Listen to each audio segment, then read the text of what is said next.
Hello, hello. Hey guys. I am back with the Pups and Portraits. We are doing our session number 3. We're going to be working on a Corgi today. Kind of exciting. We have a daughter and her husband and family that have a Corgi, so that it would be kind of fun. I looked for a Corgi that looked like theirs, and I can't find one. So, as a reference, I need something kinda to draw some inspiration from, and I wasn't able to find the one that looks like theirs, so we'll just go with what I can find that I think will work for this, uh, picture that we're working on. So, we've done a couple dogs already, and we are going to be doing this dog today. This will be kind of fun. And all these dogs come from a shelter, they're mixes, so it's kind of whatever the dominant breed is what we're going with. So welcome, welcome. Come on in. My name is Erika Joanne, and I love to do mixed media. I use both acrylics and colored pencils together on the same surface, and it works pretty beautifully. I've been having a lot of fun with it for, gosh, a long time. Long, long time. So last week, I'm going to show you just kind of a recap of what we've done so far. It's always fun to see what's been going on in the series. So the first one we did was this guy, the golden retriever. Had a lot of fun with him, put a little jewel on his nose. I thought that was a great way to top that session off. And we glued him to a block. This is just a little 4x4 block. It works so good that way. And then last week we did this one, the lab. Now, I went back and I added some green to his eyes. I'm going to bring this up a little closer so you can see. So it's not fuzzy. Let's see here. Let's get it like that. Okay. So I added a little green to his eyes instead of the blue. I actually went back and redid his eyes because I felt like the blue was a little too much in this whole design. We have blue on the nose. And so anyway, and that's the beauty about acrylics is you can go back and just cover up what you did if you don't like it. So that's what I did. I went back in and changed his eyes with a little bit of green. So feel free to change it up to your liking. I just wanted to share that with you. That's what I did. We left off last week without gluing this, so I'm going to glue this right now before we get into the Corgi, so you have kind of a feeling of what we're going to do there. And we had talked about using the panel that is found on the back of your book. You can snap it off, and you can use this panel to glue your artwork to. So I think that's what I'll do is I'll glue this one to a panel and we'll go from there. Okay, I'm going to get it out a little farther here so you can see better. So we'll get into the Corgi in just a minute. So for gluing, you need some PVA glue. And I just kind of gone over this whole thing with the golden retriever. But I'll go over it again for you guys so you know what to do. Well, at least we'll have a few of these sessions in with gluing so you kind of have a feeling of what to do there. So you want something that says PVA glue. This is a type of glue that works really good with paper and with books and with wood and that kind of thing. So I love it. I use it for all my gluing needs with gluing watercolor, gluing my artwork. And then I also use it to do all my jewels with. So it's just kind of an all purpose glue for me. I love it. You want to put a puddle on. I put about that much on my piece. And then I like to use a little squeegee. You could use a credit card if you want, or a piece of cardboard, whatever, something to move that glue around. And I start in the middle and kind of pull it towards the edges. And as I get to the edges, I'm going to want to just kind of pull it off like that. Okay, so you want to go all the way to the edge, pull it off like that. I probably have a little too much glue on this time. I'm gonna take some of that off. Okay. And you get as even as possible across your piece. Sometimes it's not super even, but, kinda get it as even as you can. The big thing is you really want the glue to all go all the way to the edge there.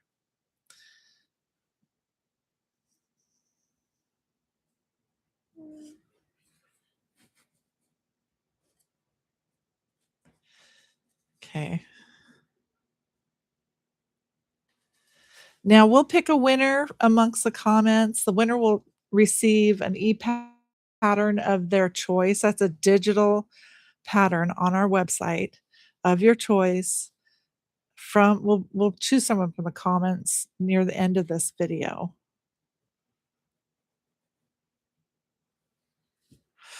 Okay. So we'll take our little cute lab, put him down, and I'm going to go look at your comments so far, where we're at here.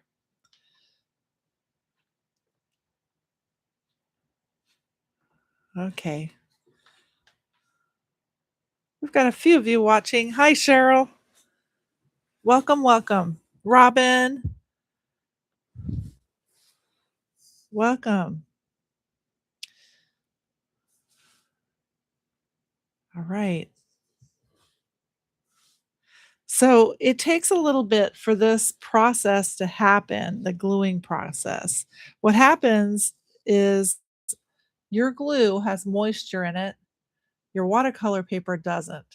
So your watercolor paper is going to be busy picking up the moisture from the glue, and it will just take a minute for that to kind of like set into the glue.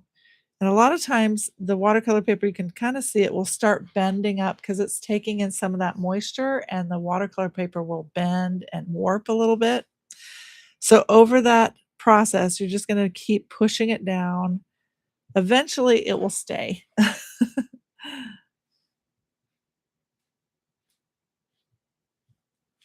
Here in Western Washington today, we have a very cloudy day. It's cloudy. And we are at the time of year where it gets dark early. Oh, so fun.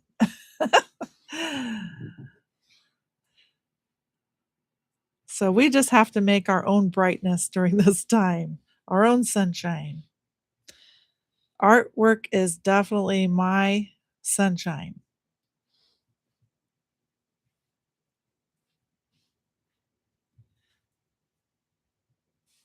Okay.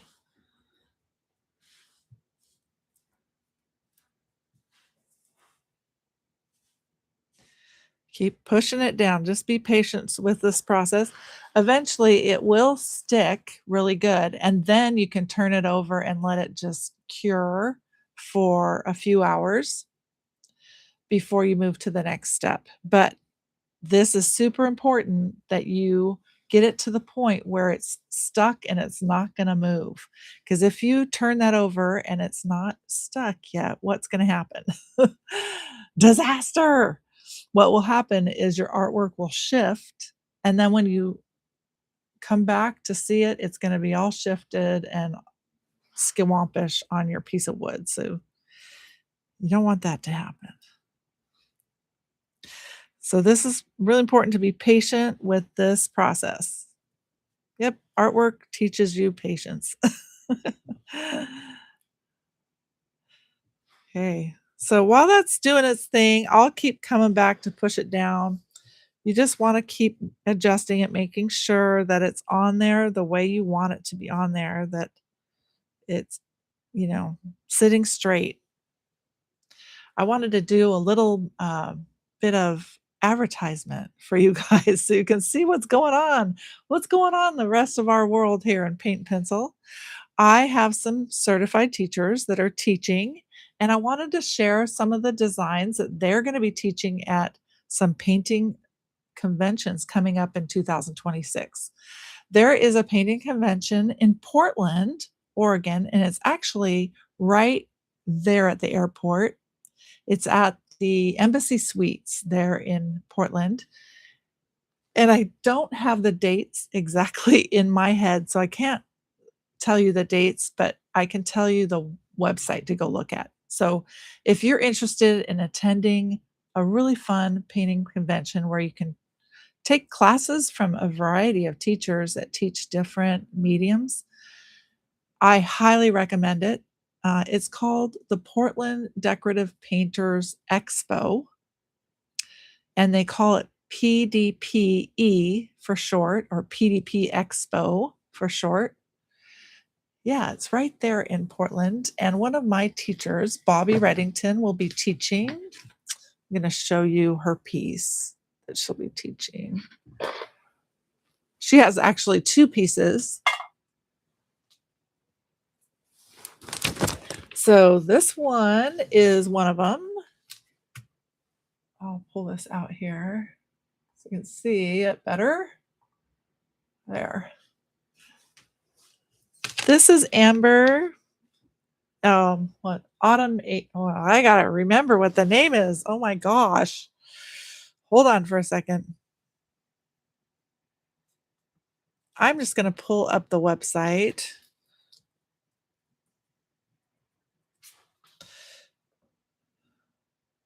It's Amber Autumn. I think that's what it is. I name all my pieces and I always have to do something that's a little unusual and sometimes I forget. It's a little crazy. Okay, let's see here. Okay, I can tell you the dates now. It's April 29th through May 2nd, 2026. It's being held at the Embassy Suites Hotel right there at the airport. It's like right next to the airport. You can go on their website at pacificdpexpo.com. pacificdpexpo.com. And let me tell you more about this piece. So yes, this is Angel Amber. I'm sorry, I got it all over. I was all over the place, wasn't I? Angel Amber. I'll take her out. She's an 8x10. And I have done another angel and really had fun with the angel. So I wanted to do a new one. And this is what I ended up coming with. I really wanted to do a fall theme. So I had fun with that. And this is paint and color pencil. So you start out with washes of the paint and then you go in with color pencil.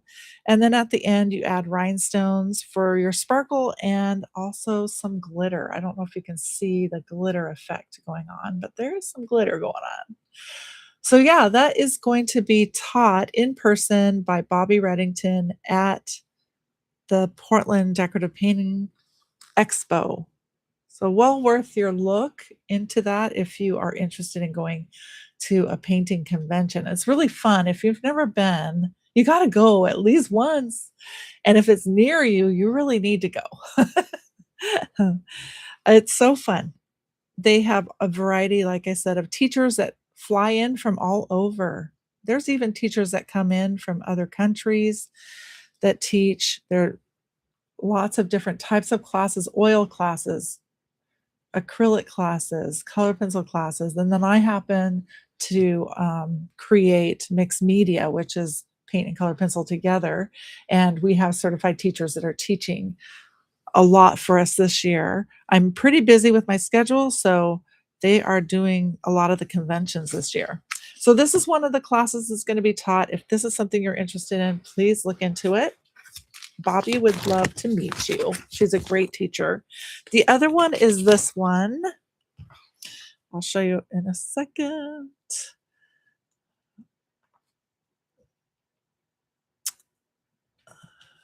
Okay, this is called Whimsy Wings. And I just want to check one thing here, 6x6. Yeah, it is this size. So it's Whimsy Wings and just a cool Lots of glitter. I love glitter. I can't help myself. I love glitter.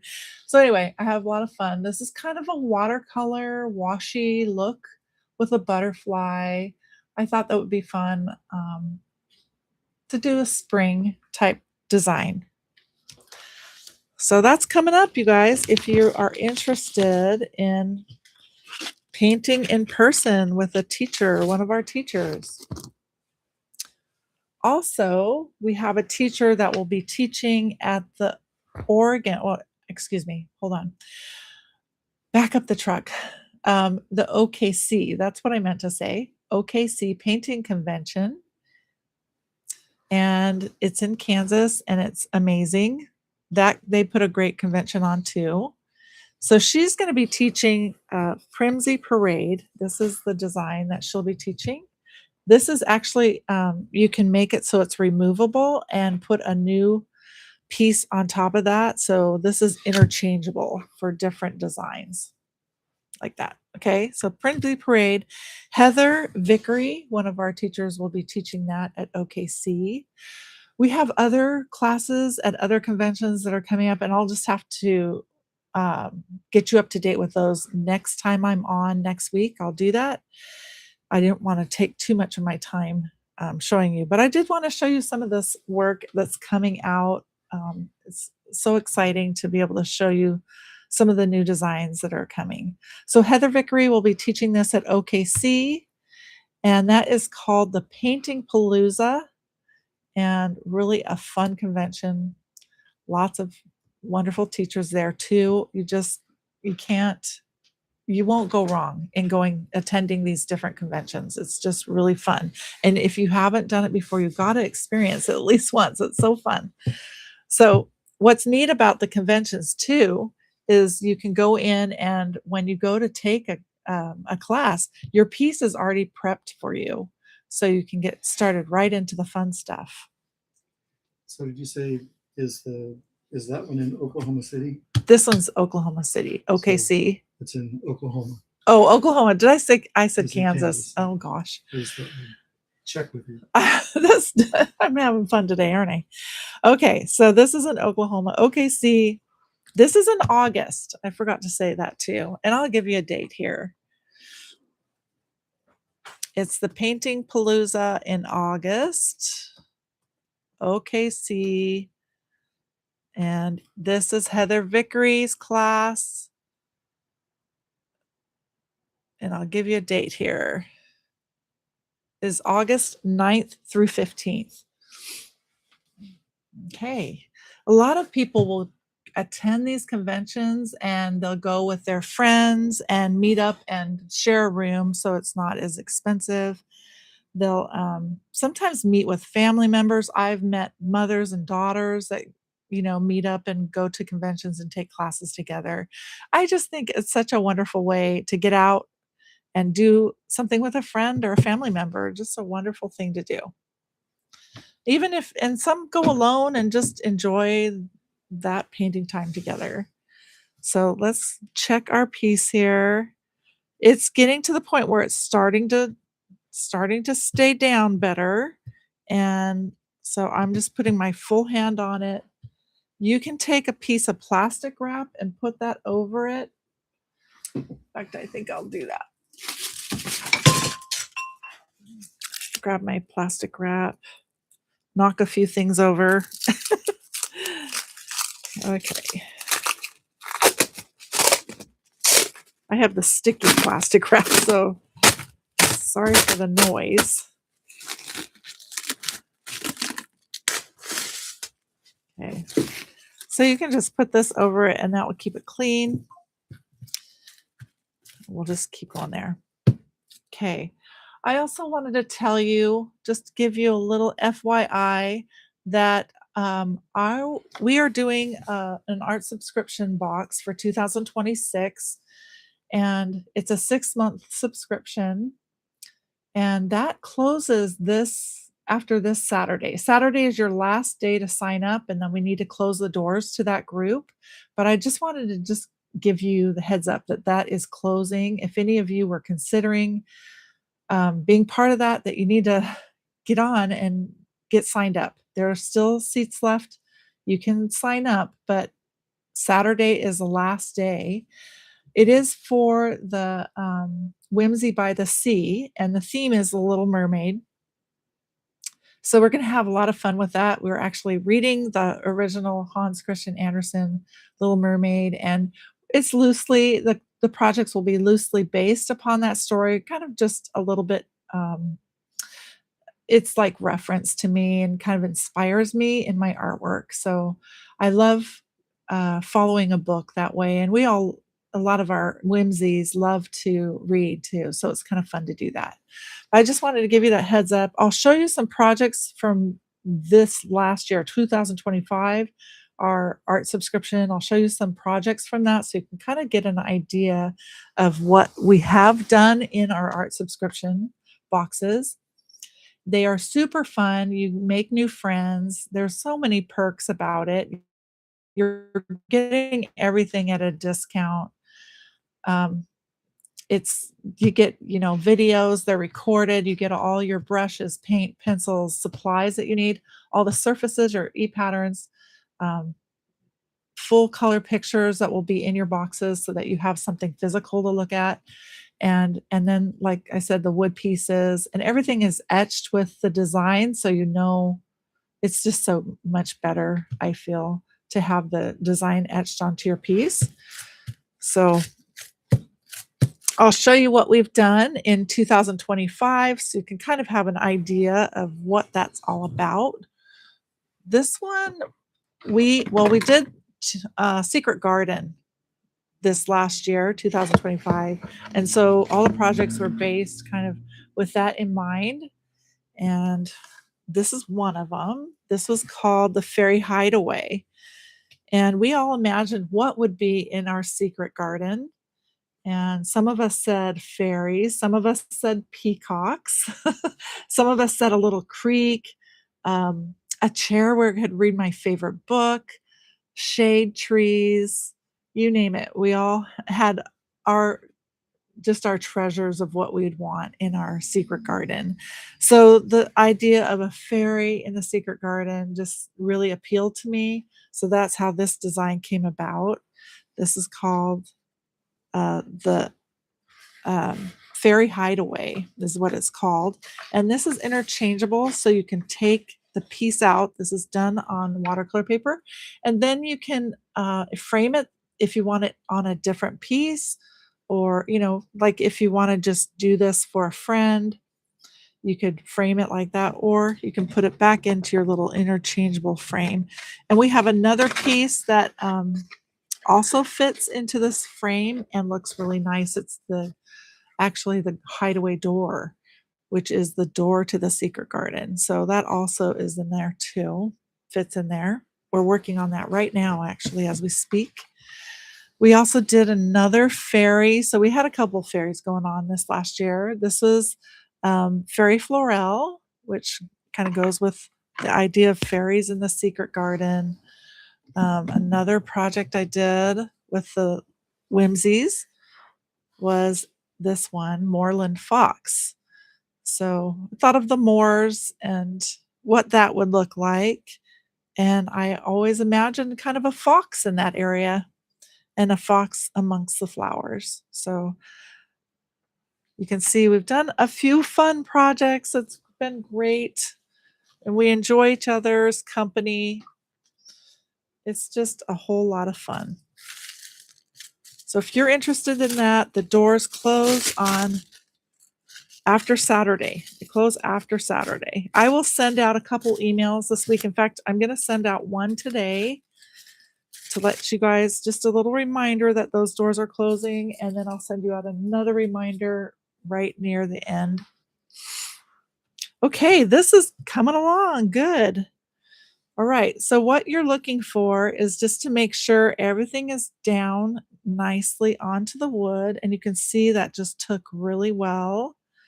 I have a little bit of glue oozing out, but most of it gets sucked into the watercolor paper. And you will have a little lip. You can kind of see on the side, I don't know if you can see it, a little bit of a lip of watercolor paper sticking out. And that's okay. We do go back and use our edge sanders to take that off. We just sand those off, those little edges. So you end up with a nice piece of wood with watercolor paper that's nice and flush there. Okay. So I'm going to just let this continue to cure. It needs at least a few hours before I can start sanding. You want to make sure everything's nice and dry so that when you go to sand, you're not going to rip and tear at your paper, which would be tragic because, you work so hard on your piece. So you don't want that to happen. Also, I've found if you ever get like little smudges or marks on your background, the warm white is a real close color to that background. I found that this color, warm white, is very close to that watercolor paper background. So you can always, I've done this, I've had to do this. Sometimes you just have a mark and you can't get it off. And you want to make that background look nice.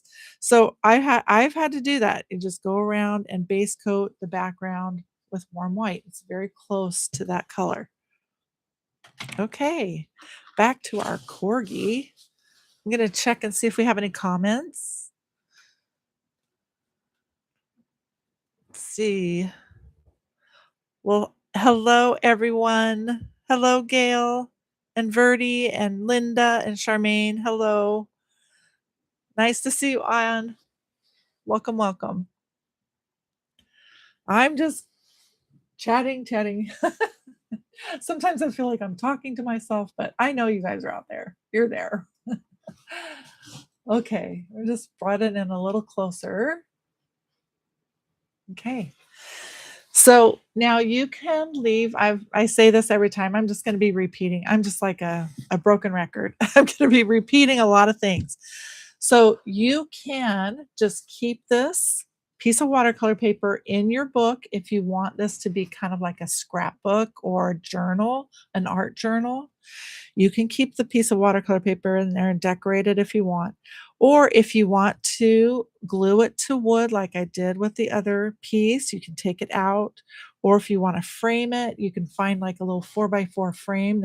There's so many cute frames out there. I'm going to take mine out.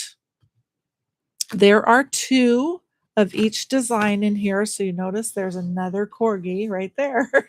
So you can do this with a friend, which is great. Just get a friend to come over and paint with you. Or you can do 2 at the same time and make one for a friend. And a lot of our creatives out there will do that. They will do multiples so that they can share the love with their friends and family.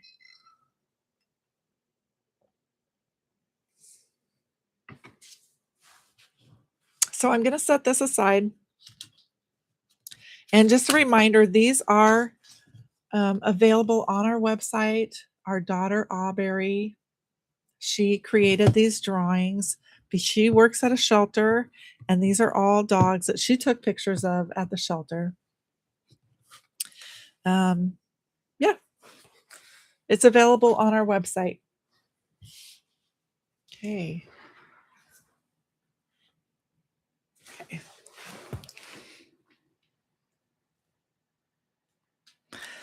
So Gail says it's sunny in Portland. Of course, you live in Salem, but heading home Thursday.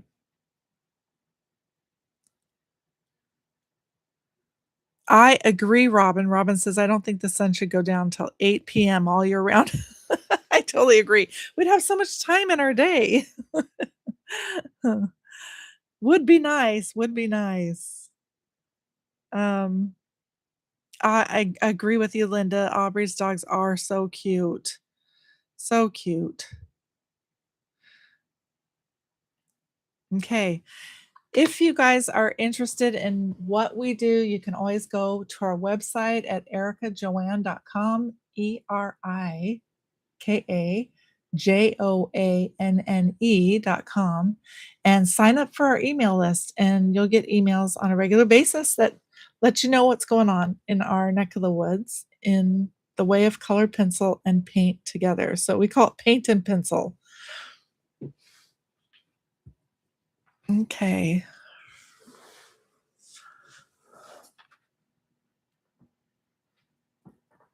Back to my Corgi.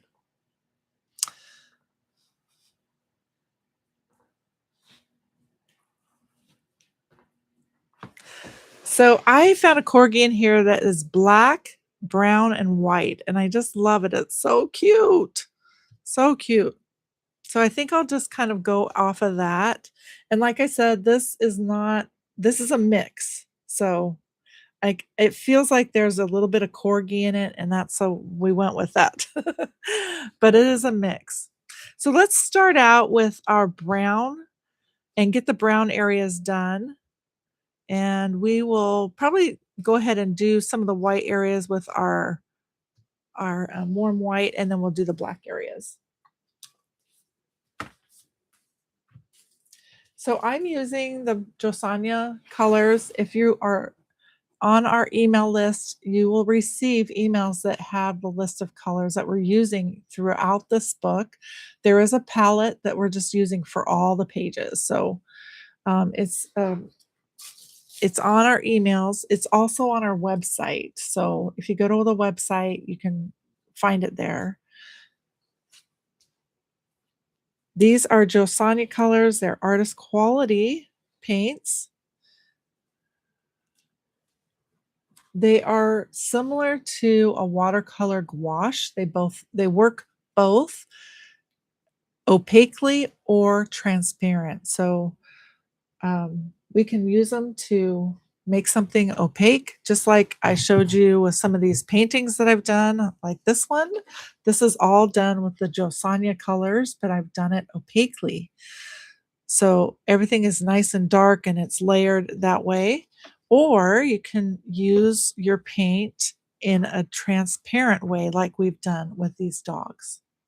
Okay, that's transparent. And that's the beauty of this paint. It's wonderful. It works both ways. And it works so well with colored pencils too, because it doesn't have sealers in it. It dries to a matte finish, which is beautiful. We need that for our colored pencil work. Okay, I'm just going to use let's see here. If you have a round brush, that works nice. A 3 or a 4.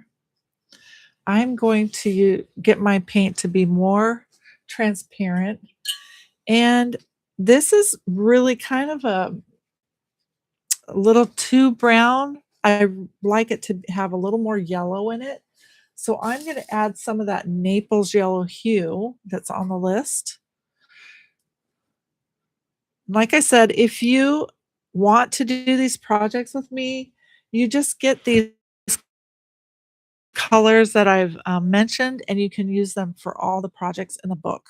I try to keep the palette pretty simple so that you can use those colors throughout the book.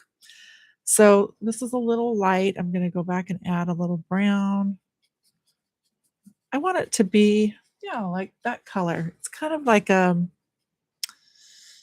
almost like a milk chocolate brown. A little lighter than milk chocolate, probably. Okay, you want it watered down really well. So take your time to water it down. It needs to be nice and transparent so that even looks transparent on your area that you're mixing it on. So if you're mixing on a plate or on a piece of paper like this or a glass tray, it just needs to look transparent. Okay, this area inside the ears is brown, so I'm going to do that first. And you're just putting it in like you're watercoloring it. And I've talked about this quite often. Use what you have. Make what you have work. If you don't have what you need, you can always go out and purchase it, but it's nice to kind of just get started, right? And a lot of times, if you're interested in art, you'll probably have some things in your house that will get you started. And then you can always build from there. Now, if your color gets too dark, you can always take a paper towel while it's still wet and just pat it a little bit and it will pull up some of that color so it's not so dark. So let's go do the inside of the other ear. It's kind of like a milk chocolate color. I mix the two. I mix the brown earth and then Naples yellow hue to create this color. And I'm just gonna do a little pat, a pitter pat with a paper towel. And I'm okay with it being a little variegated. I like that. I think it's very charming. So I'm gonna go with it. I think that looks good. Okay, now he has some brown on his face. He has white on his face. He also has brown. So I'm gonna do the white kind of down the middle, but the brown is gonna skirt around the face. So bring that brown underneath the nose like that. Let's go on both sides.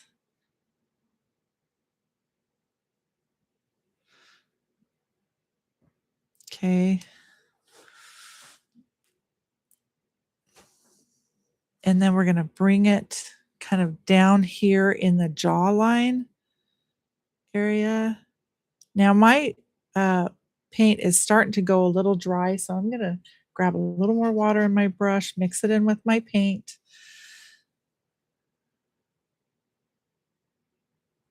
I'm just doing this on both sides.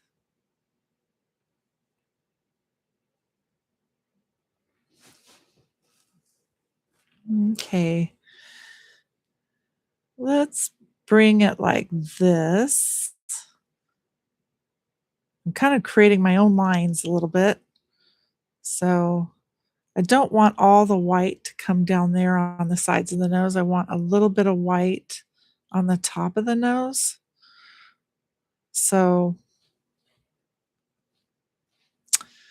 that's good, I think. Just kind of like that little area. It's almost like his mustache. Okay.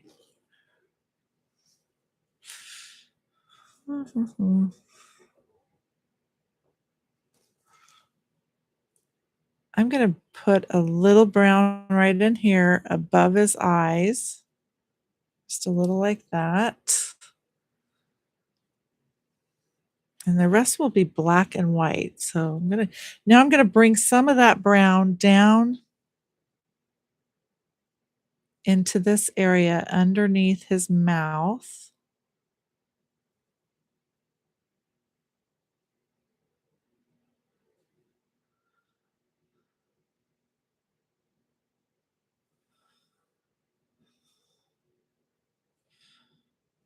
Okay.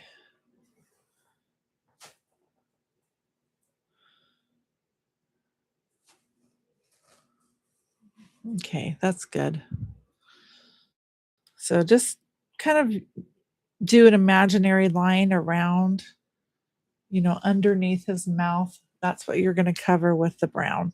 And it's going to be a little like I said, variegated or uneven. That's okay. We're going to go with it. We're going to make it work. Okay. Let's also put some brown in his eyes. Just going to fill them like that. We might change this later, but we can start there. Just fill his eye area in with brown.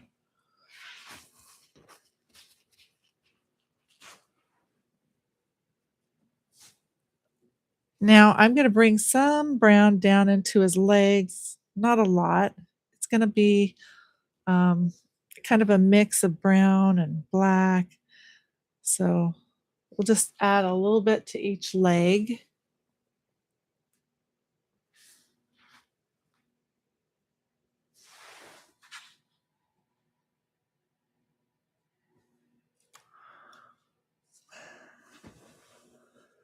And a little bit to the tip of the tail.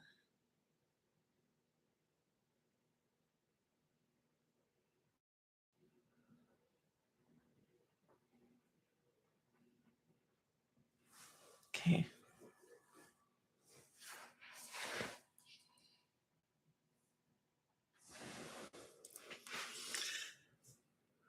right. How's everyone doing?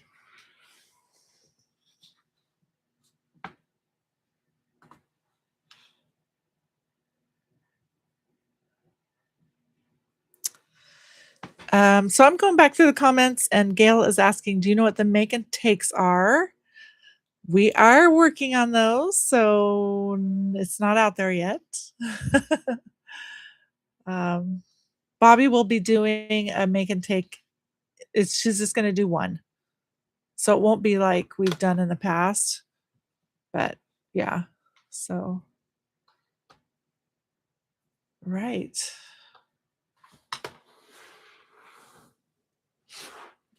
Okay, let's move into the next color. I'm just going to use some of that warm white, and then we'll use the black. A second. Oh. So warm white.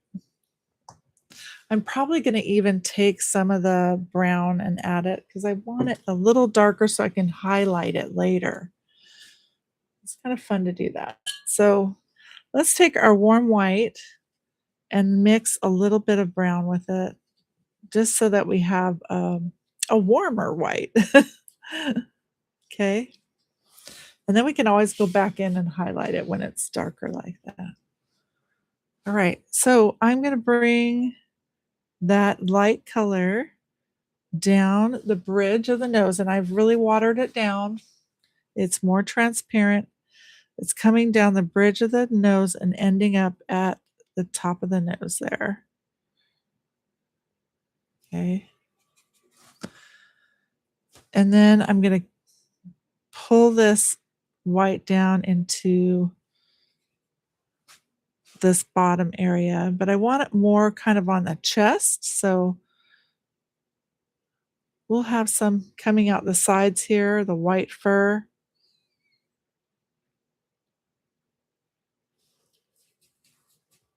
And then bring it down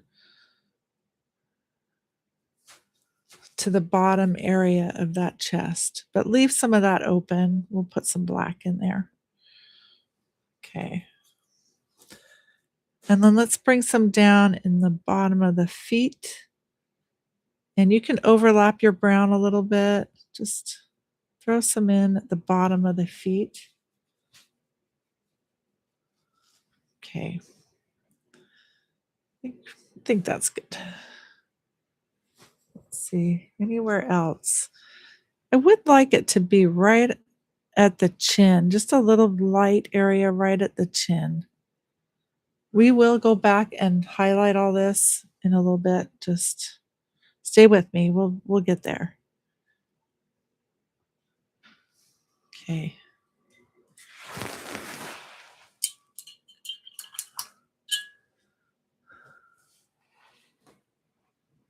Okay. If you enjoy what we're doing, please like and subscribe. We'd love it if you would subscribe to our channel.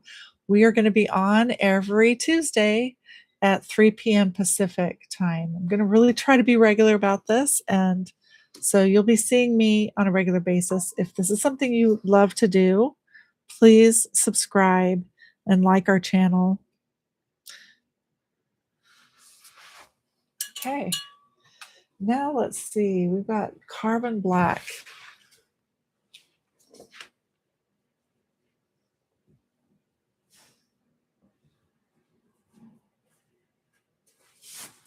Let's use that next. Now we really need to water this down. It needs to be a dark gray. We get it watered down. So don't be afraid to add water to that puddle of paint. I usually like to take some of that paint away and create a new puddle. You want it nice and liquidy. Okay. Let's see here. I'm going to make it even more liquidy. Okay. I'm going to start by working around the ears. You do want to make sure that the area that you worked on before is nice and dry Otherwise, the color will bleed into each other. You work on the tip of your brush, so you kind of have a point on your brush and work around. I had someone ask me if there were patterns and instructions to these projects that are in these books, and I said, "No, the instructions are the YouTube, the YouTube videos. Those are your instructions." So, no, there aren't instructions for these little watercolor willows books. These are just fun. We encourage you to enjoy decorating them as you wish, or you could follow along in the videos and decorate them the way we decorate them.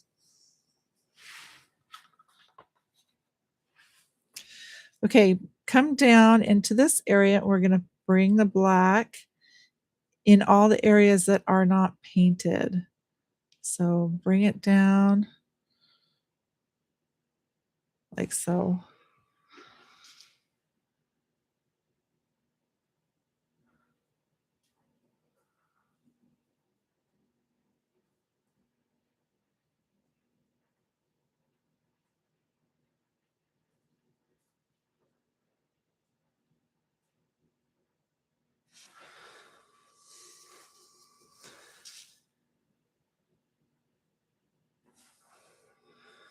And this is just like watercolor painting. You're just having fun, putting in little washes. Now, this dog does have black around its eyes. It's kind of an interesting look. So we're going to move around the eyes with this black on both sides.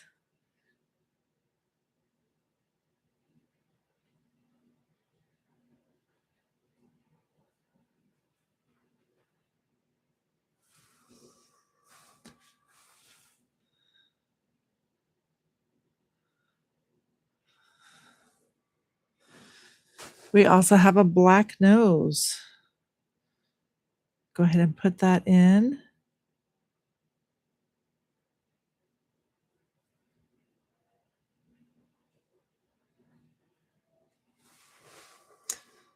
I'm going to bring this in closer so you can see it a little better. Right there. Okay.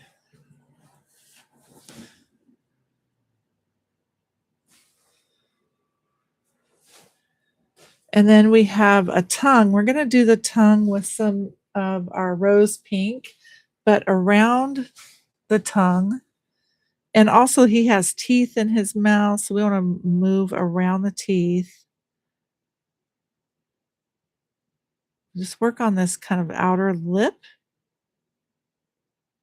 area.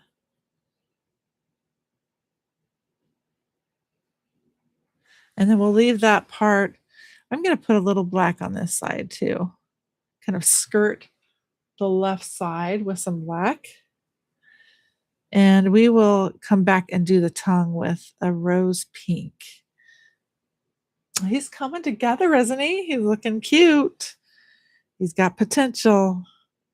Okay, let's work the black around this edge here. And I'm kind of just, randomly putting little dashes in there to indicate the fur. Bring it down into the leg.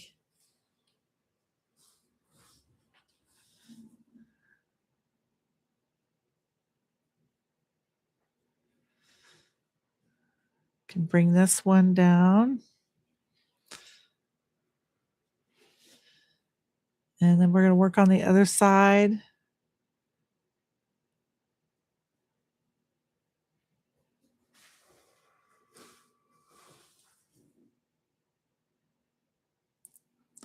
Bring it up around the side here. And down on the tail. You can do little lines there, kind of indicating the fur.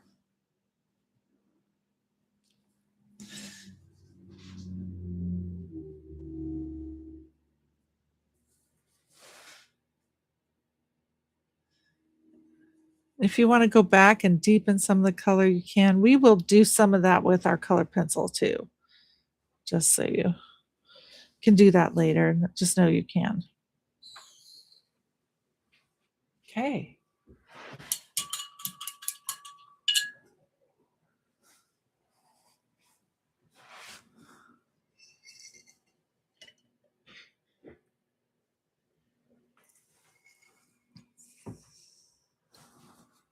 I'm going to bring back my little lab. He's turning out so good. He's going to be nice and cured for me in a few hours so I can sand off the edges there. Really cute. Now, in the book package, when you buy a book from us, it comes with a little easel and then the panel you get on the back of the book, and you can put your piece of artwork on this little easel. Isn't that cute? And any wood you buy, just something to think about. Any wood you buy, you can always put something on the back. So we will be reusing this panel and adding another piece of artwork to the back. Maybe this dog might go on to the back of that panel. So I always like to use both sides if I can. It's a good way to make use of what you get.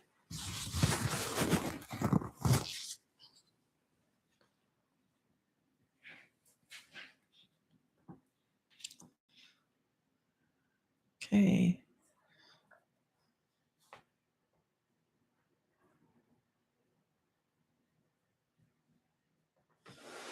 I hope so, Gail. Gail's saying, oh, cool, she might be quite busy. She's talking about Bobby Reddington having a make it take it, and she's only doing one. So, yes, hopefully she will be nice and busy.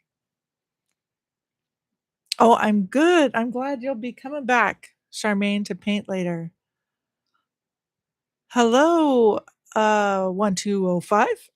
I can't say your name. You're an artist too. Awesome. Welcome, welcome. We love our artists. Okay, I'm going to put on my rose pink here. This is the color Rose Pink by Josanya. We'll go ahead and put that on our palette. We need just a tiny touch because it's just the tongue that we're doing. Unless you're doing multiples, you only need a little bit. You're going to water down that rose pink. Good. Let's put it over here so you can see. Water down to a wash. And we'll fill in the tongue area.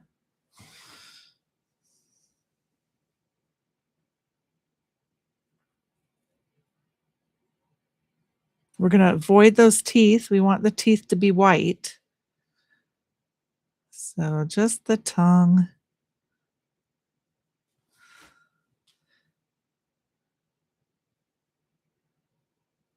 Okay. Nice. Now we got to let everything dry before we go in with our color pencils. I do see some areas here that I could probably add more black to, so I'm going to go in and clean that up a little bit. Just remember, this is like the fur area, so you want it to have that look of fur. A few little strokes here and there.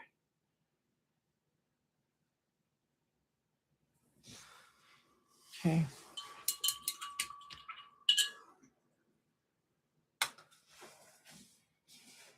So while that's drying, I'll let you know I'm Erika Joanne from Erika Joanne Art. We are celebrating our 30th anniversary this year that we've been putting art into the world. I just got a little rose pink on there. I might have to put my warm white over the background. That might have to happen. Yes, this year is our 30th anniversary. It's so exciting. I can't believe I've been doing art for that long. And our paint and pencil method, let's see, when did I start? It was, I got to think about it. 1990. Let me look. I can tell you. We started doing paint and pencil way back. It's been a long time. But I'll tell you here in a second.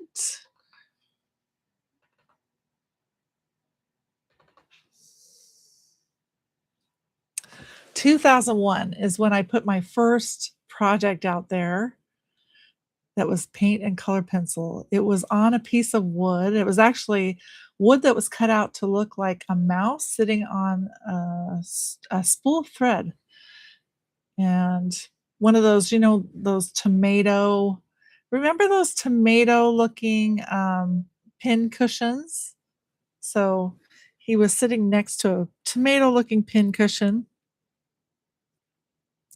I talked to my book publisher about doing a mixed media project, and she was not really, she was okay with me doing one project in the book. She wasn't really okay with me doing more than one. She said, just do one and we'll see how it goes. And so I did that one, and it was like paint and pencil on wood. I had even asked friends, do you think I could do paint and pencil on wood? And they said no. So then that just really like sparked my curiosity. Well, why would they say no? Like, are you sure? So it got me questioning, are you sure you can't do paint and pencil on wood?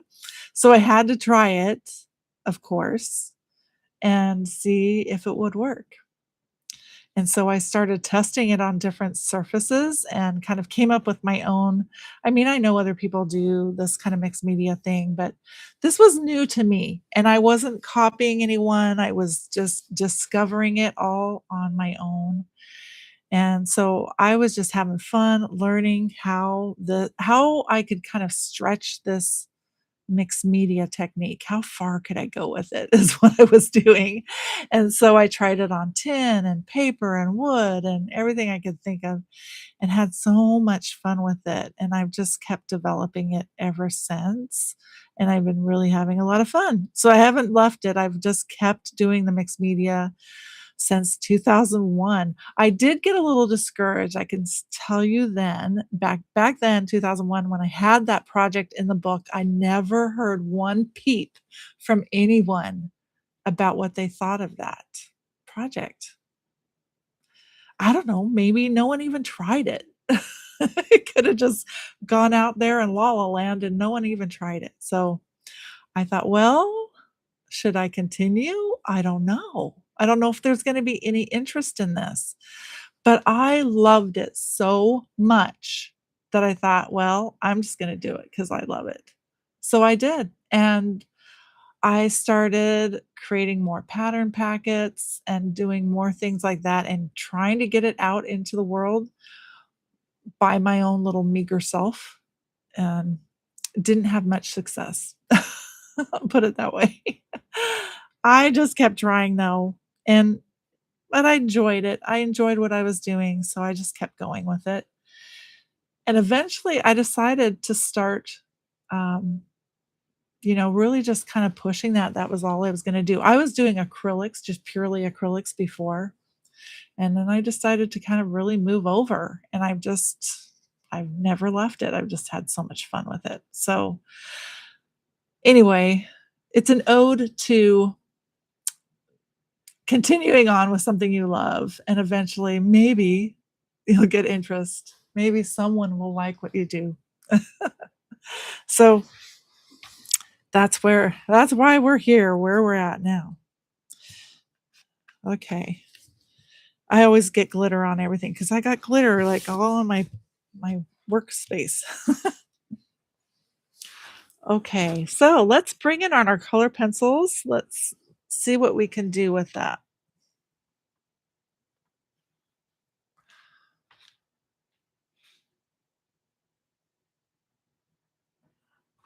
No red teeth. Charmaine says, no red teeth. He would look mean. Yes, he would, wouldn't he? He would look like he'd been biting something. We wouldn't want that. Okay, where was I? I gotta find my spot here. Okay. let's start out with our wonder if this will, no, that's not going to show up. We are going to go back in with warm white to do the highlighting. And I think, trying to think if I should do that now or later. I think I'm going to do that now. So let's, instead of going into our color pencil, sorry, back up the track a little bit, you guys. Let's go in with some warm white and do our highlighting, and then we'll finish off with the color pencils. So you might still have some warm white on your palette. And there we go. I'm going to add a little bit of water to my brush. We're going to do the damp dry brushing technique. And someone was asking me about this the other day. How do you do that damp dry brushing technique? Well, the way you do it is you think about dry brushing. Dry brushing is done with a dry brush. Damp dry brushing, you're going to use a damp brush. So you want to put a little bit of water in your brush, tap it out on a paper towel, then go right to your paint puddle, mix it in, mix your whole brush in there, then grab your paper towel again. And I like to add a little dampness to my paper towel. So I'm going to just put a little bit of water there, my finger. Okay, so you want a little bit of dampness there. You're going to take your brush and wipe out some of that color there so you have a little bit of color left on your brush, just a hint of color. And we can be more generous, that's what I'm trying to say. We can be more generous as we go along, but we're going to start out very light. Okay, and I'm going to start out where I want the color to be the brightest. So I want the color to be the brightest right down this middle section to his nose. So I'm going to lightly just stroke that color in. That's where it's going to be brightest. Now I can pick up more paint on my brush, go back to your paper towel, wipe a little bit of paint off your brush. Go back in. Start out where it's brightest. You're going to use several different layers. Depending on your color that you're using will determine how many layers you want to add. But each layer will make that highlight a little brighter, okay? So if you start losing some of the moisture in your brush, just tip the brush in your water, just a little tip in your water.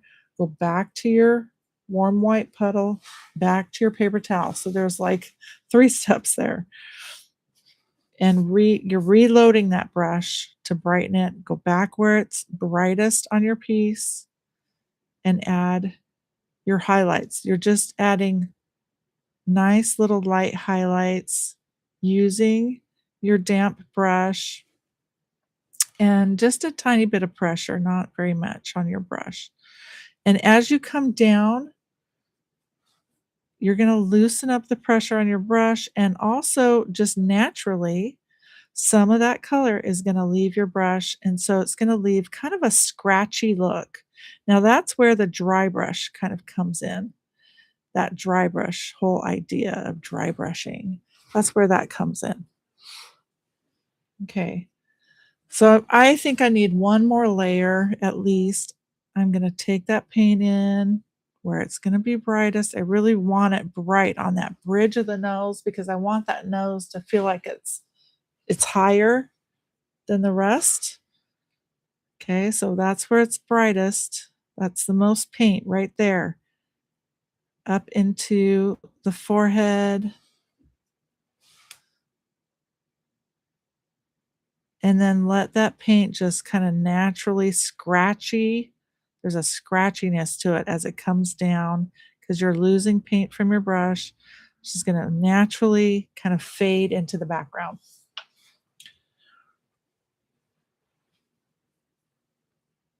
Okay, you might need to kind of keep adding more paint to your puddle there. Okay, remember this takes a little, it's a technique that it takes a little practice. So I encourage you to keep trying this. It takes a little bit to for your brain to just kind of process what you're doing and what steps need to happen. There are definitely certain steps that need to happen. Always start your color where you want it brightest. That's where you always start. And then as you move away from that area, it should get scratchier and scratchier. And I do like that scratchiness. I do like it. Okay. So now I'm going to bring that white around the nose just a little bit. I'm going to bring that white around the nose like this. It's kind of bright right up against the nose. Let's do it on both sides. Around the nose. Okay. And then down into this area under the nose, that kind of upper lip area, we're going to add some brightness to that area. Down and around the nose. In that upper lip area. Add some brightness there.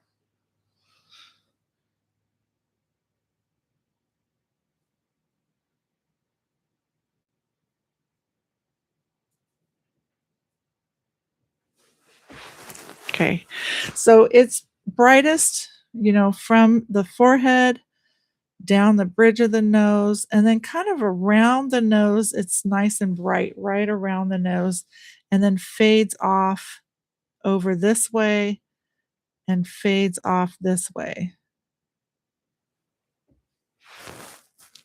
You can get more generous with your paint as you go along. It's just when you start that highlight, you want to kind of go lightly at first, and then you can keep building it. And as you build it, you become more generous with your paint. Okay, I think that area looks really fantastic. I like it. I think I can stop there. Okay, now he does have, let's see, not a whole lot of highlighting in the ears, just a little bit. So I'm going to add a little more moisture to my brush because I'm starting to lose some of my moisture. If you can't like move it around on your piece and you're starting to get frustrated, you just need a little more moisture in your brush. That's why we put moisture on your paper towel too. Okay, I'm going to put a little bit of highlighting in the ear, not a whole lot, just a little bit. The brightest part is right there at the base of the ear.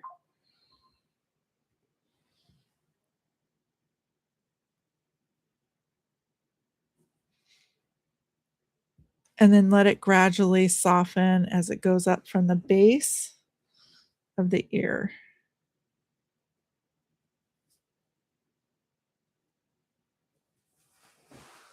Okay.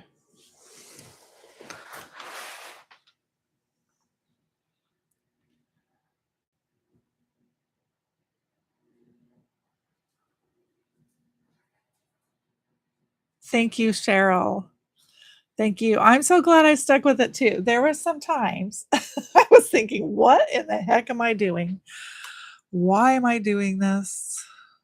Yeah. Sometimes. Sometimes you have those thoughts.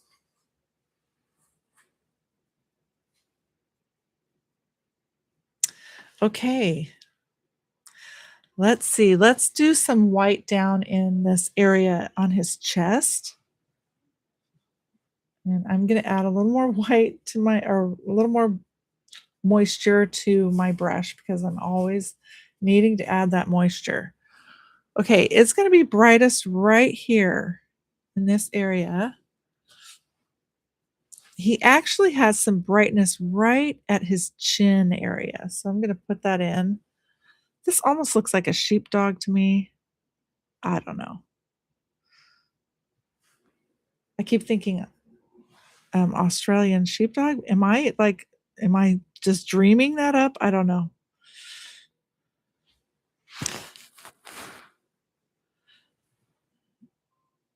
I'm just decorating him.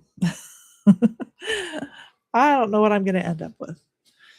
Okay, so I'm bringing that white just kind of around the chin, just nice and bright. You can even kind of stroke that in.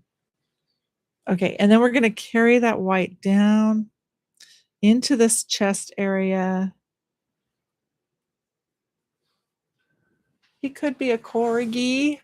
Um, Hold on for just a second. My nephew needs to get in the house.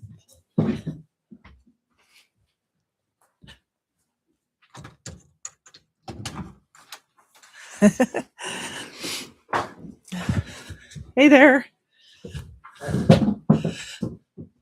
Okay, so I'm bringing the warm white down into the chest area. And to continue using that same petal of paint, you do need to continue adding moisture to your brush. So this is brighter right in this area.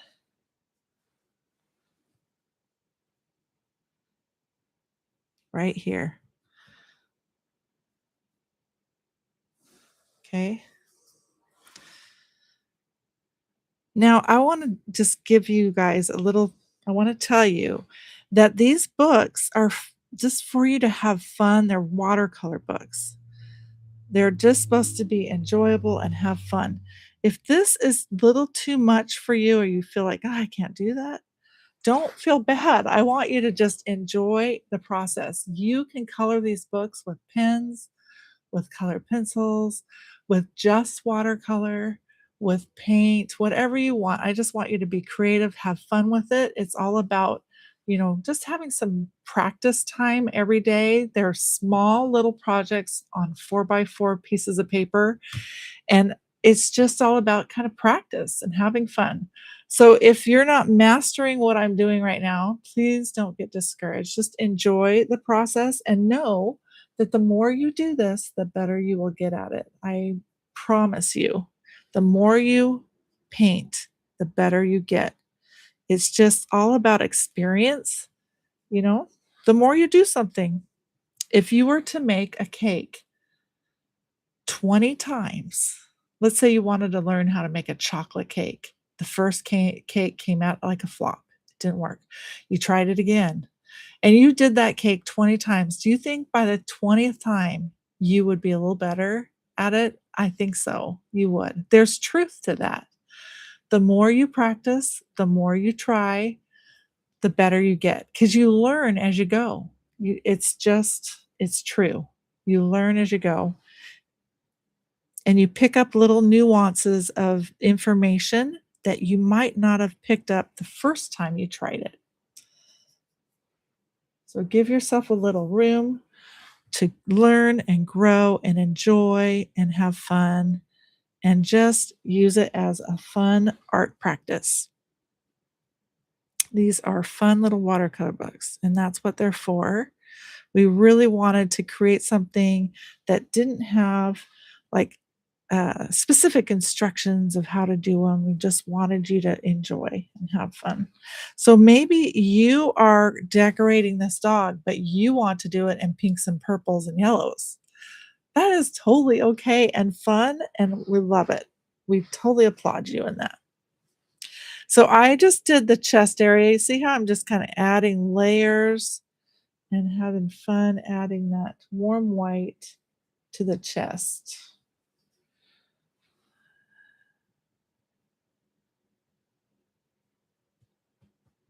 I think, I've never been a big piano player, but I think if I played Twinkle Twinkle Little Star on the piano, I would get better.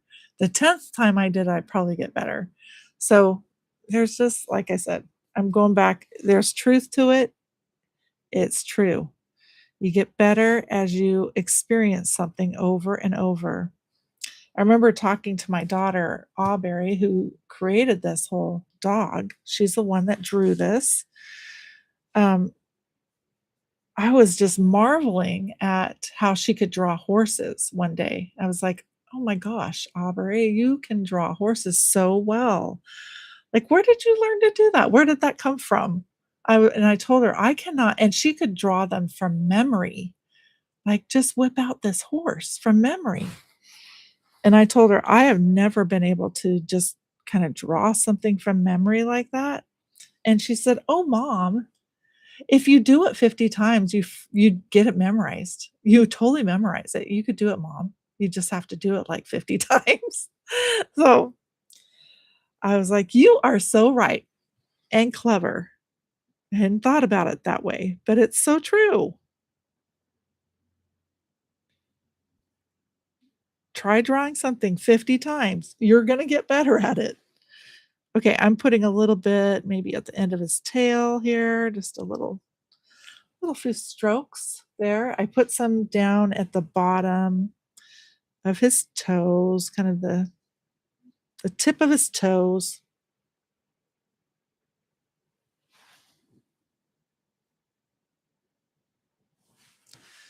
All right. A little bit more here at the tip of the tail.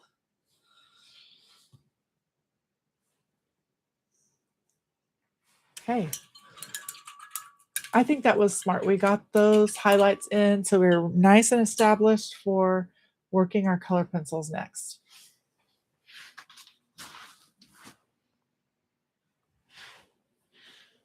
How are you guys doing?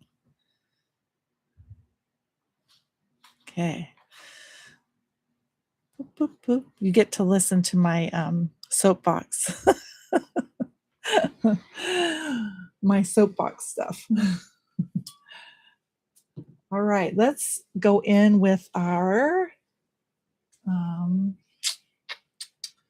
sienna brown.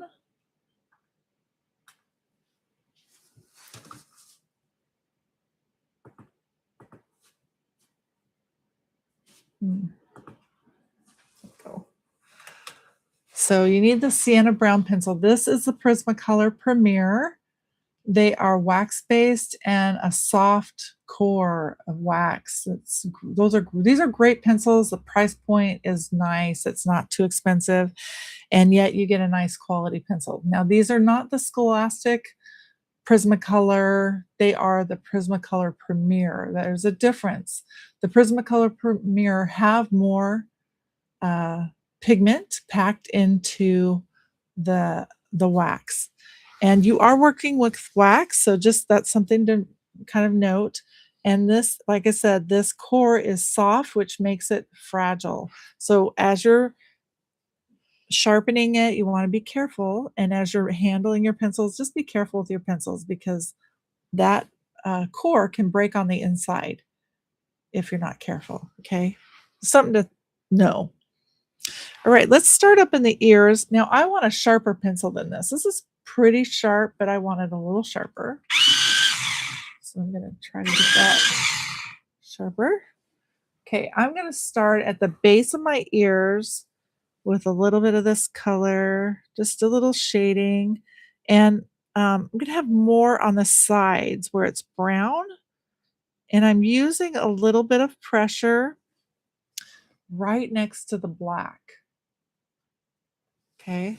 So right next to the black, a little more pressure. And as I move up into the ear, I'm going to use less and less pressure. Okay. Now I'm moving over to the left side, more pressure down at the base of the ear, less pressure as I move up. And I'm just working on the sides. Okay. I'm leaving room for that white highlight there. So just up the sides, less pressure as I move up. It should start to fade into the background. And when I talk about that really light pressure, I'm talking a feather touch. You're barely touching the surface. Okay. And then in the middle, let's just put a few little hairs. Let's just kind of little random hairs coming up from the middle. Okay. Just a few. Let's do that on the other ear also, working up the sides.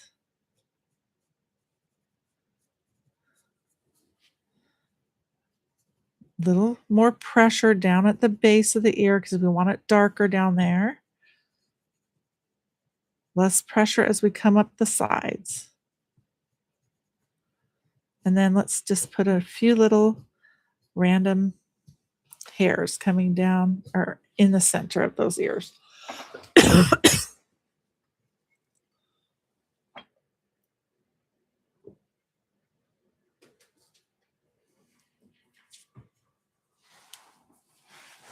Okay. Now we have these little eyebrows. Aren't they so cute? Let's put a little shading down at the base of those brows. Just a little there. Remember, always start your shading where it's darkest, where you want the color to be darkest. Start your shading there.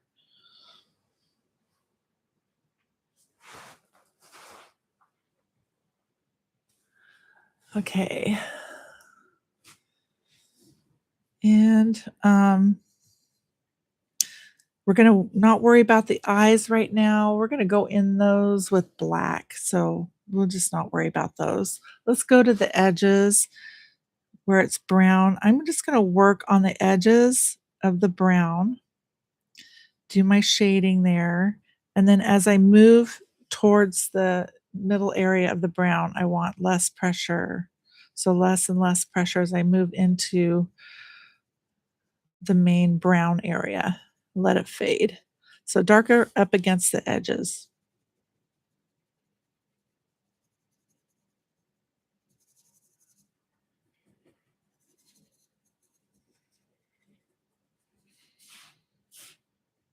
Let it fade.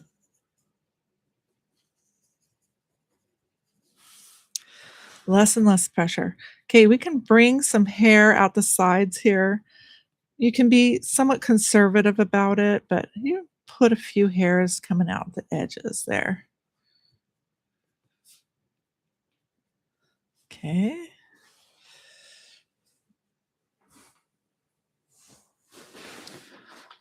He's coming along. Cute, cute, cute. Okay, we're going to bring it down and let's see. I want my shading to start right around this bottom lip. So I'm going to kind of lightly line around the bottom lip like so. Okay. Or actually, that's not even a lip, it's like a chin. So just kind of lightly line around that. And we're going to shade from there up. Stay in the brown areas. Just shade from that area up. So that line will start to disappear because you are shading away from it.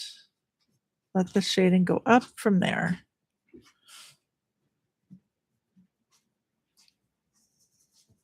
And do that on both sides.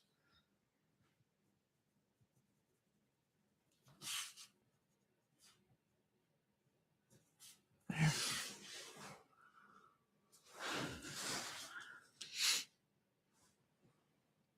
Okay. And you guys, if you have any questions, feel free to ask. This is, our live and it's pretty casual. So I welcome questions. Okay, let's go in and work on the tongue. It's going to be darkest right up against that nose area. I need to sharpen my pencil. So I'm going to do that. I'm getting down to the nubbins of my pencil. So I'm just kind of lining around the mouth here and then bringing the shading down into the tongue. So that tongue will have a dark area where it looks like it's kind of going into the mouth. This is what we're trying to create contrast. So that tongue looks like it's in the mouth.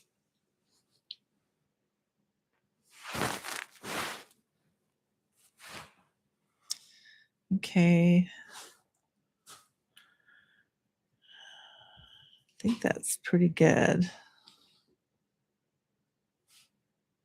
I think I'll do a little bit of shading down here underneath the nose. Just lighten up that area, right? I mean, shade that area right down in this area under the nose. Add a little color there. Okay.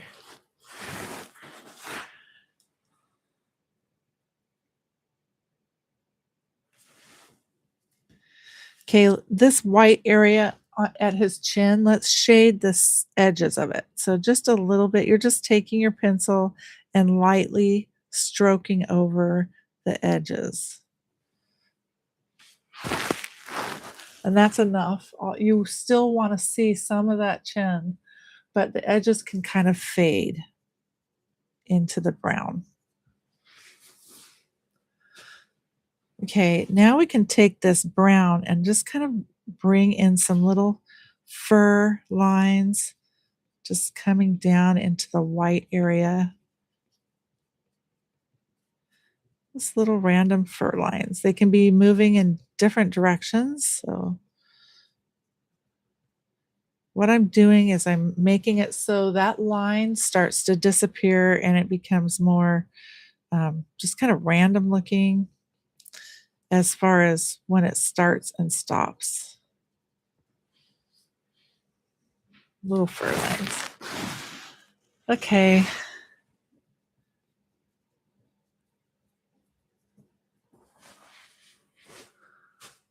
All right, we have a few more brown areas down here. Let's shade the upper area of the leg a little bit on both legs. It's dark, medium, and light values that are blended together, like so.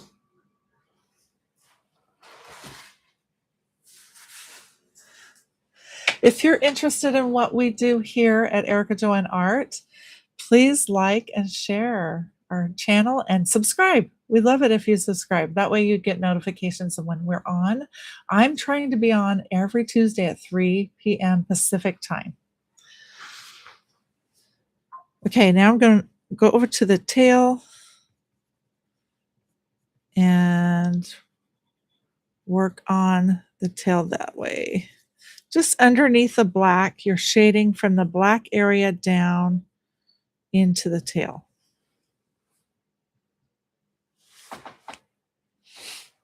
Cute, cute, cute. Okay, next is our black pencil. I'm going to bring this out so you can see this a little better. Let's see here, not right there. So next is our black pencil. I'm going to give you a little time to kind of work on that while I look at the comments. We need the black Prismacolor. If you have any questions, go ahead and type them in. We love that.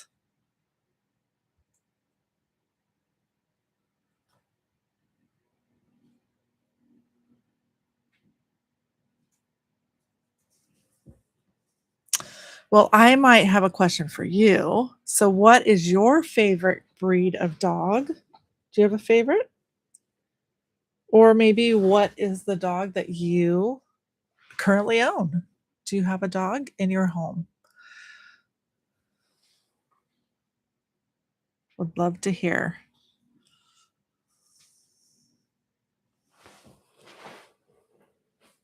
We had dogs growing up. I don't have a dog right now, but we did have dogs growing up, and we had a dog named Carly, and he was a what was he? Got to think about it. Oh goodness, it will come to me. He was a cute little short midget type dog. He was so cute and a family favorite. We all loved Carly. Okay, let's move in with our black pencil.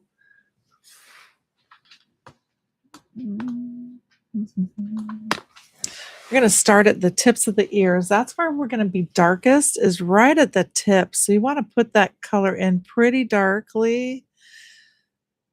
Just color it in dark up at the tips, okay? And then as you come down the ear, you can start to lighten up that color until it fades in to the background as you come down the ear, like so. At the tip, and then come down. Let it fade as it comes down the ear. And I'm staying in the black area of the ear.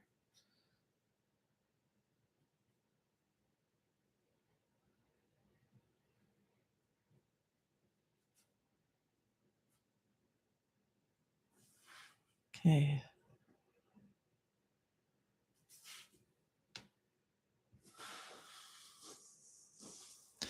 Now, I want some of that black to kind of come into the ear itself and do a little repeat of shading. So we're just um, covering some of the brown that we did before. We're not going to cover all of it, but we're just going to enhance the brown pencil that we added before with a little bit of a touch of black inside the ear.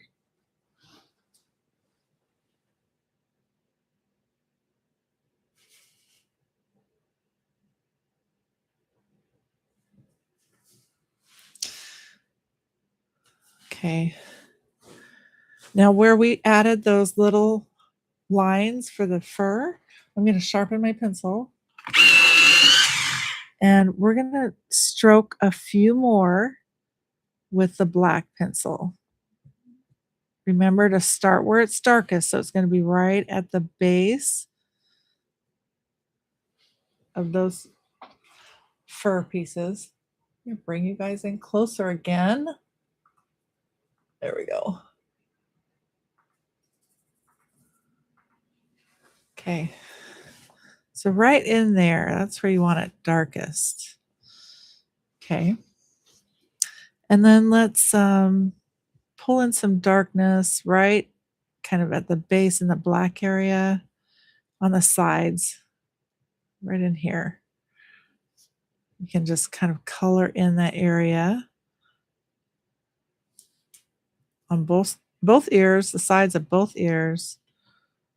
Let it fade as it comes up a little bit.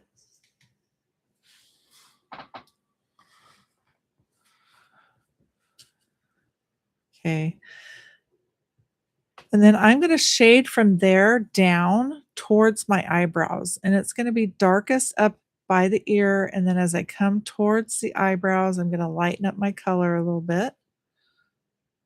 And I'm just working sections here. So I'm working on this section over on this ear. Let it fade as I come down towards the eyebrow.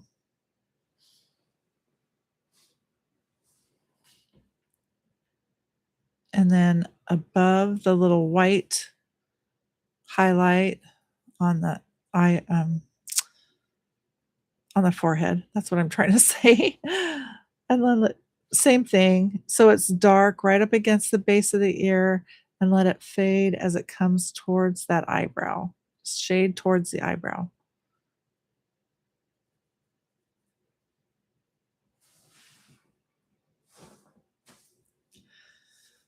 Okay.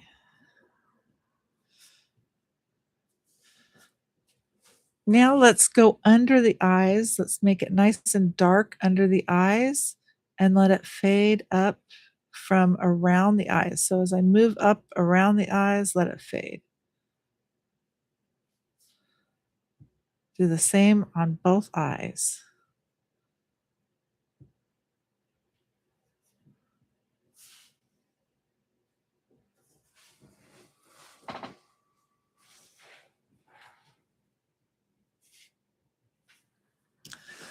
Okay, let's find those eyes and let's just, there's a little bit of brown on the edges of the eyes. So there's a round circle inside the eye. Just go ahead and color that round circle in like that. But you leave some of that brown, that lighter brown around the eye. Okay. And we will go in and highlight those eyes too, so they'll have more dimension to them. Right now, they just look pretty flat. And then also above the eye area, you want that to be a little bit of shading. I have a little shading there above the eye, right there, kind of in between the eye and that eyebrow. Just leave kind of it's skirted around with the little brown that you see, those little brown highlights.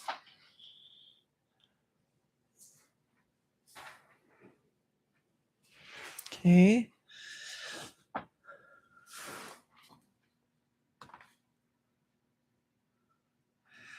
So Jackie says she has a 13-year-old Australian Shepherd mix with Great Pyrenees. Is that a nice mix, Jackie? And Gail says, "We had a German Shepherd, Pekingese named Sherman." Cool. What were their personalities like? Okay, let's keep going here. Uh, Okay, we'll work on the nose. It's darkest down at the bottom of the nose and then lighter as you move up the nose.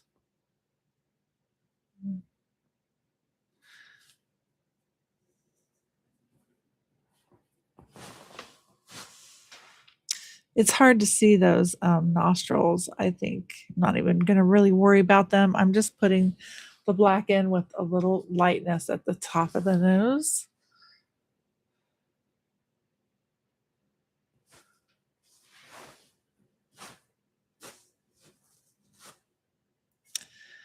Okay. I'm going to widen this area up at the eyes. You know how we have the black around the eyes? I'm going to widen that just a little bit. Just going to bring that a little wider. Okay.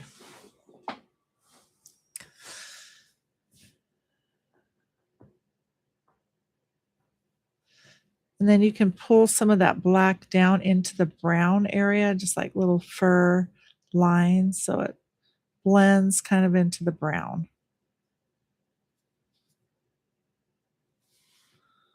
And then put a little line underneath the nose.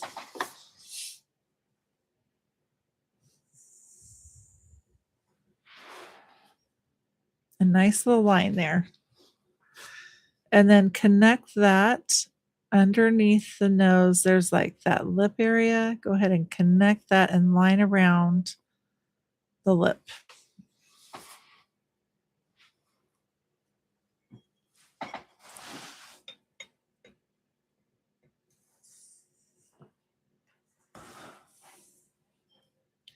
Okay, we're going to repeat our shading on our tongue. We're not going to use that much black. Black has a lot of pigment in it, just enough to kind of soften the upper area of that tongue, bring more dimension.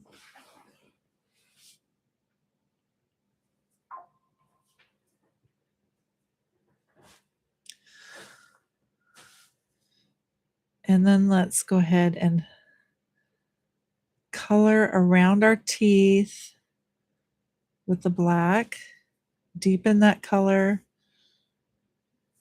I'm not totally covering all my painted areas. I do want some of that to show through, just like little nuances of it. And you can lightly line around some of the teeth. I would be very careful not to go too dark, just here and there, a little bit there.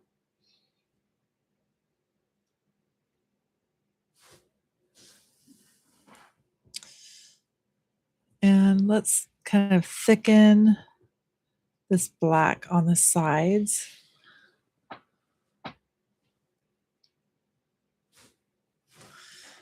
And then underneath our little chinny chin, a little line there underneath the chin, and then some shading down from there.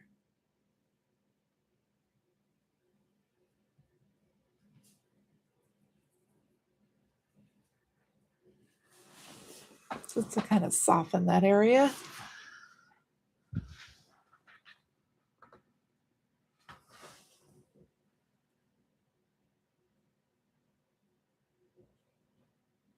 So Jackie says our Beau is a great mix. He's a good boy. He's a rescue. We adopted him when he was 7. Oh, that's so awesome, Jackie. All of our dogs have been rescues. That's great. I know that with our daughter working at a shelter, she just tells us stories about how they have so many dogs that come in and how hard it is. And a lot of times their shelter doesn't have room for all the animals. Sometimes they've had to keep them outside in a cage, like in a, they for like overnight because they just get them and then they have to just do something. And other times they can get other shelters to take the dogs, but it's a constant search for other shelters to take dogs to kind of um, soften the blow of all the dogs that come in. And it's just, it's heart wrenching and it's sad, especially for the dogs that are given up and they don't understand why. That's hard on my daughter's heart because the dogs can feel it. So Gail says she has a Sherman that had a sweet disposition. That's lovely. And Cheryl says she had a Dachshund growing up. We had a Lab, and now we have a 14-month-old. I'm going to say it wrong. I better not say it. It's a Jack Russell mix, and she's the craziest dog ever. And Gail says, wow, it's coming to life. Yes, it's going to come to life. We're going to see some beautiful things come. Can't wait to get those eyes done. And I want to match them. That's the key about doing eyes. You want them to be matched so that they don't look off. Okay, so we just got done with the black right in this area. I'm going to bring more black down into the piece. Okay, how about right here on the shoulder? Let's bring some black down. It's darkest right up against that shoulder. Bring some little lines in, and then let it fade as it comes down. We'll do the same on the other side. Dark as you come down, and then let it fade.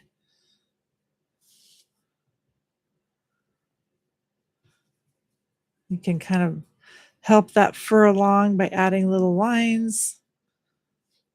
So it creates kind of a finer look to the fur.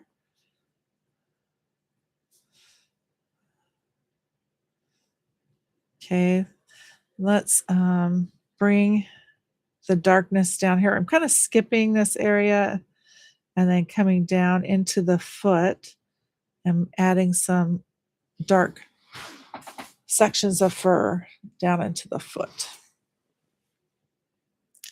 So dark right in this area, kind of down at the bottom of the chest, and then bring that down into the foot and add a few places of darkness down there to the foot.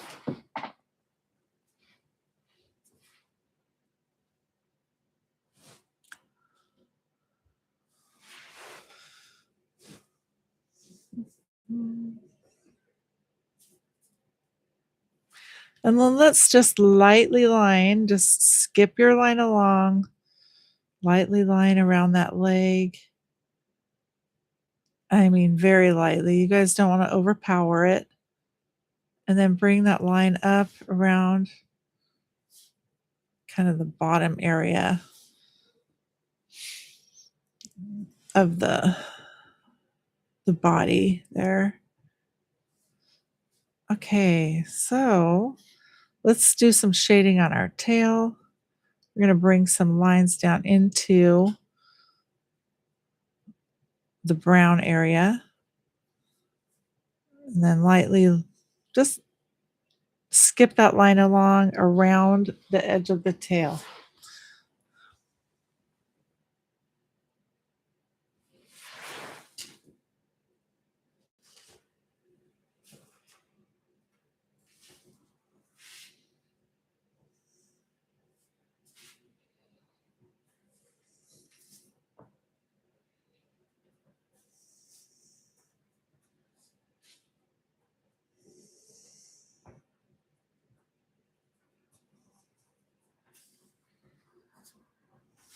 Okay.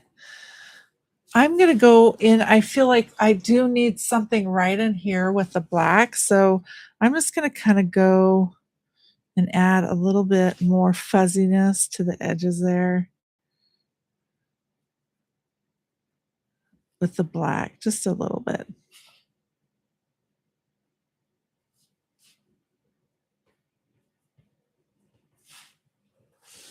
Okay. Good enough.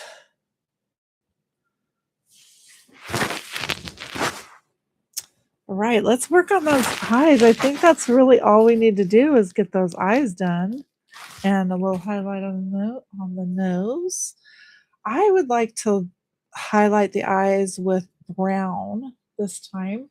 I'm going to add a little warm white to my brown. So this is brown earth. And we're going to add a little warm white to it, just a touch of warm white to our brown.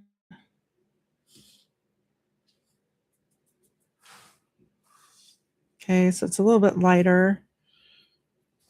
We're going to take some of the paint off on a paper towel. We're going to put some highlights on this guy. Let's see. I am going to do the highlights on the 11 o'clock area of the eye. Do you see that? Just right in this area. And then on this side, it's going to be the 1 o'clock area. So it's kind of like he's cross-eyed. We'll see if this works. I might have to erase it later. I don't know. We'll see. A little bit of highlight there with brown. Let's do the same on our nose. I want a little bit of brown highlight on my nose. Just the top of the nose.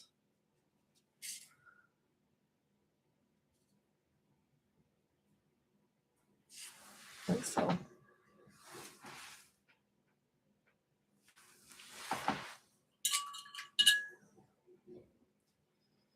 Okay, I'm going to put the little highlight dots in.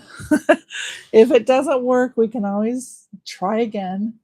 So we'll see how it goes. I'm going to use a tiny little dot on my stylus. And I'm going to use warm white for that.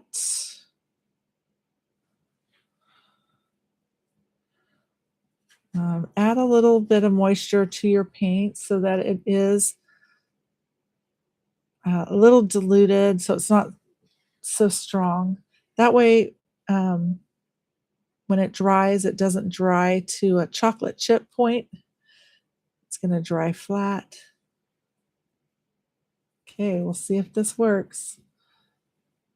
You always know when you do it, like, oops, okay, I got to try again. So I'm going to try and put little tiny highlights, little tiny ones. So I'm going to go a little more than that. Oops, okay, that might, we'll see. In those areas that I did, okay, I like it. Okay.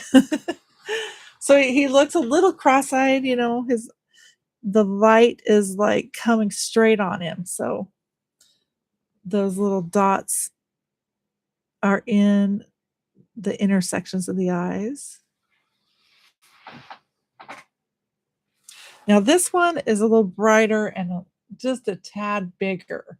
So I want to match that with this one too. So I'm going to have to go back and redot this one. It's always important that you match those highlights. They can look kind of off if you don't. So let's try that again. Woo! Now kind of went overkill. That's a little bright and a little bigger. So yeah, this part is tricky. The beauty of it though is you can always go back and try it again. I feel like they're kind of big for what I want. So I'm going to try again. The way you do that is you just take like a Q-tip, wet your Q-tip.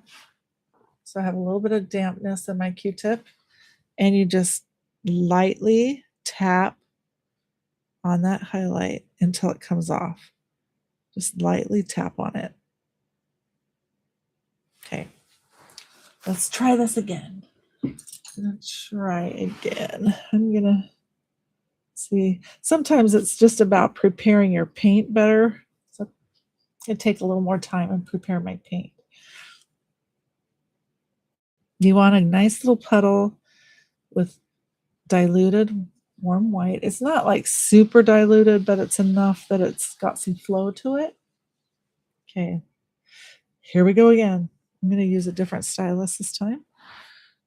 Make sure it's dry. Just a touch. Ooh, I like that one. I like that one too. Okay, that's what I'm looking for. Just a tiny little dot.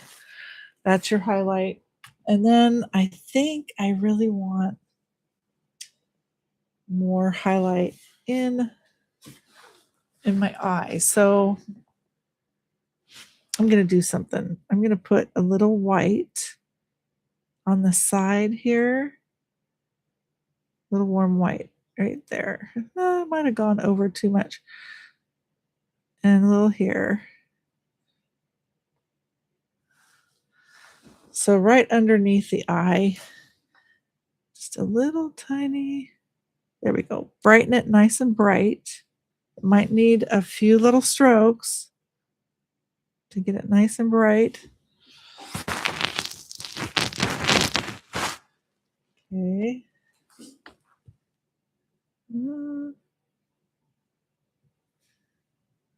Nice and bright. I'm going to go down to my teeth and brighten up some of my teeth with that same warm white. Little touches of paint. This needs a little tiny right there. You can use a liner brush if you're more comfortable with that. He's kind of cute. I'm going to even out this area right here because that white comes down. I'm going to even out this side of the nose just a little bit there.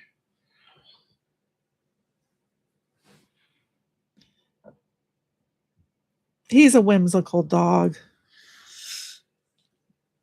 Cute. Okay. All right. I think I'm going to call it quits and say it's good.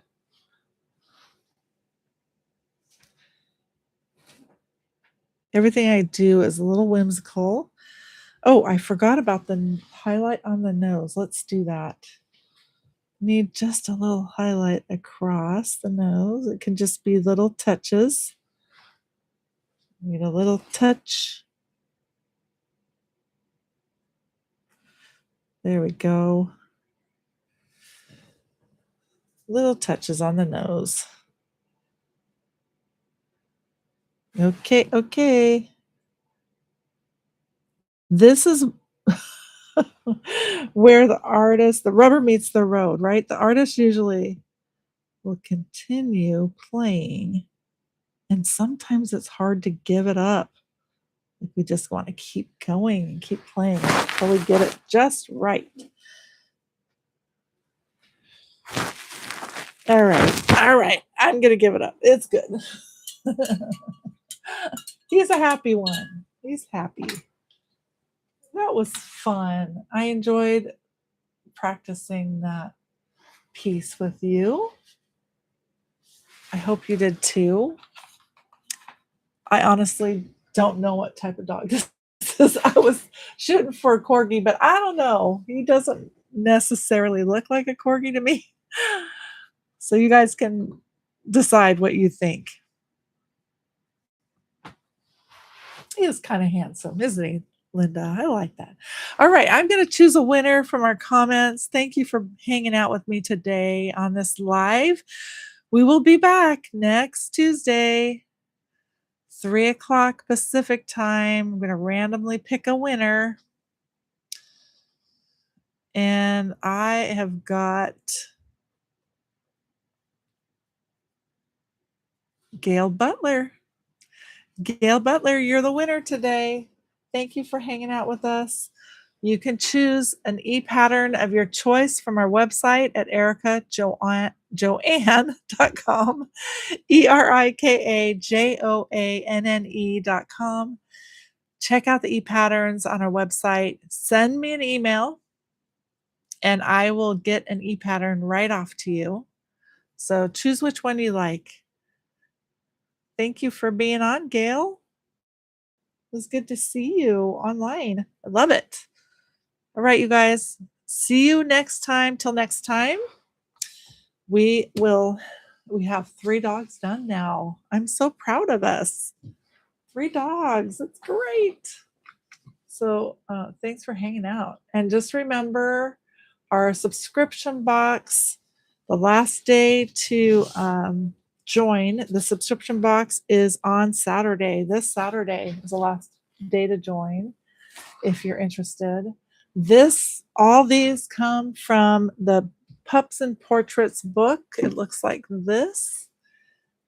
And there's 24 pages and 2 pages for each project. So we are trying to work through this book and having lots of fun with it.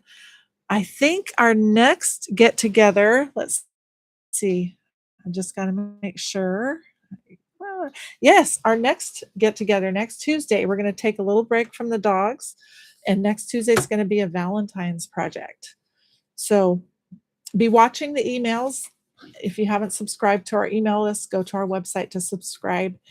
Be watching the emails, and I will be sending something out letting you know what that project is. And we'll have lots of fun together next Tuesday, Valentine's project. See you then.